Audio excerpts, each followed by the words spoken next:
مرحبا بكم مستمعينا فيما يلي النشرة الثقافية. الفنانة سلوى روضة شقير تكبر الجمهورية اللبنانية ب4 سنوات. فالنحات التشكيلية اللبنانية التي تبلغ عامها 100 هذه السنة تختصر تاريخ لبنان بكامله، ويحتفل لبنان بمئويتها هذه السنة من خلال عدد من النشاطات، أبرزها معرض في متحف سرقس بالعاصمة اللبنانية بيروت. سلوى شقير التي ولدت في بيروت عام 1916 غيرت اختصاصها مرات عدة قبل أن تغادر لبنان للدراسة وتعود لتكون من أبرز الأسماء الفنية في الفترة الذهبية في الخمسينيات والستينيات، ثم ما لبثت أن انكفأت عن الحياة العامة في السبعينيات مع بداية الحرب اللبنانية التي أفقدتها زوجها قبل أن يسطع نجمها من جديد منذ منتصف الألفية الجديدة. شقير هي من أبرز رائدات التجريد في المنطقة العربية، بقيت حتى السنوات الأخيرة تعمل حتى وإن لم تكن تشارك في الكثير من المعارض، فهي ليست من الفنانين الذين تواجدوا بشكل مكثف على الساحة الفنية، حيث بقيت تعمل في الكواليس مفضلة الاهتمام بعائلتها وعرض منحوتاتها في الأماكن العامة عوض المشاركة الكبيرة في المعارض. لم تنظم شقير الكثير من المعارض، وينقل عنها مقربون عدم رغبتها في بيع أي من أعمالها، وقد يكون من أهم المعارض الخاصة بها الذي استضافه متحف تايت في العاصمة الإنجليزية لندن عام 2013. ويستضيف متحف سرقس في الفترة الحالية 5 من منحوتاتها تعرض في باحة المتحف، ريثما يتحقق حلم ابنتها هالة بتنظيم معرض دائم باسم سلوى روضة شقير. وليس مستغربا استضافة متحف سرقس لأعمال شقير بعد ترميمه وإعادة فتحه أمام الناس، خصوصا أنها كانت من أول من عرض في هذا المتحف عام 1961 بعد افتتاحه للمرة الأولى. أما في الشأن الموسيقي، بعد الاستمتاع بالموسيقى الرومانسية التي قدمها نجوم الغناء العربي كاظم الساهر، ملحم بركات، وصابر الرباعي، ونجوى كرم، وسميرة سعيد، أحيا مغني الراب الفرنسي مايتر جيمس حفلا على المسرح الأثري بمدينة قرطاج التونسية، استمتع خلاله الآلاف بالرقص على الإيقاعات الموسيقى الشبابية. وتدفق الآلاف من الشباب مبكرا على المسرح الروماني بقرطاج لحضور حفل النجم الفرنسي الذي يشتهر بأسلوبه في موسيقى الراب بفضل صوته القوي والمميز، وأنتج أعمالا ناجحة لاقت رواجا واسعا في الأعوام الماضية. قدم جيمس على مدى ساعة ونصف الساعة أشهر أغانيه مثل بالا، تيمو، مونك، مابوتي، جوموتيغ، جيتي، باردون، ورددها معه الجمهور واهتز راقصا على إيقاعاتها.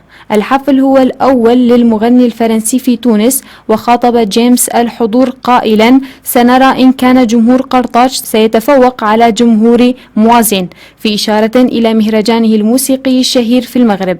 وجيمس مغني راب يرجع أصله إلى الكونغو، ولد بكشناسا لعائلة موسيقية، وبدأ حياته الفنية عضوا في فريق سايكسيون آسو قبل أن ينفصل عنه ويصدر أول ألبومات عام 2013.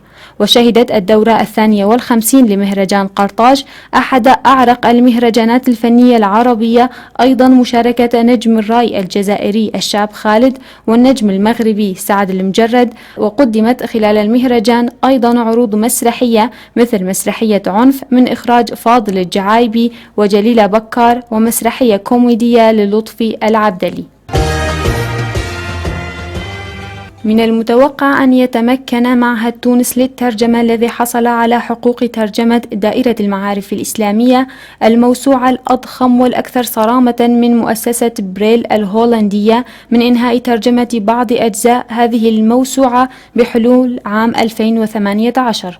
ويشار إلى أنه بالنظر إلى حجم وأهمية هذه الموسوعة فإنها تعتبر مرجعا أكاديميا يعني بكل ما يتصل بالإسلام من الناحية الدينية والثقافية والسياسية والجغرافية على مر العصور.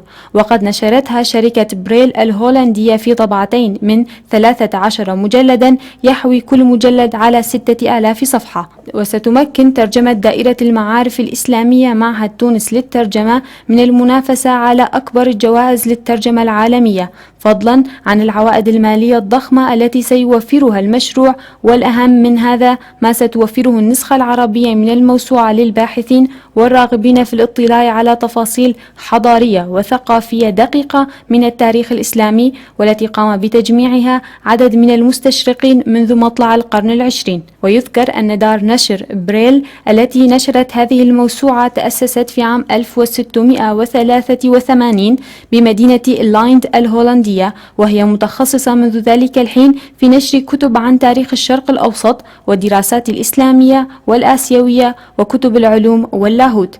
ويقول يود إيلش مدير المطبوعات الخاصة بالإسلام والشرق الأوسط وإفريقيا في دار بريل: كانت عائلة بريل تمتهن الطباعة في القرن السابع عشر، وظلت المطبعة ملكا للعائلة تنتقل من الآباء إلى الأحفاد حتى جاء من لا خلف له، فتحولت إلى شركة مساهمة موجودة في البورصة الآن. وتعد دائرة المعارف الإسلامية أو الموسوعة الإسلامية أشهر ما أنتجته دار بيرل، حيث قدمتها بلغات مختلفة: الإنجليزية والفرنسية والألمانية في العام 1913. وتجدر الإشارة إلى أن هذه الموسوعة ساهمت في تأليفها أشهر المستشرقين في ذلك الزمن، ومنهم بروكلمان، كراوس، ماسينيون، أرنولد، وأوبري، جولد تسيهر، ولويس وغيرهم. انتهت النشرة الثقافية، نشكركم على حسن الاستماع.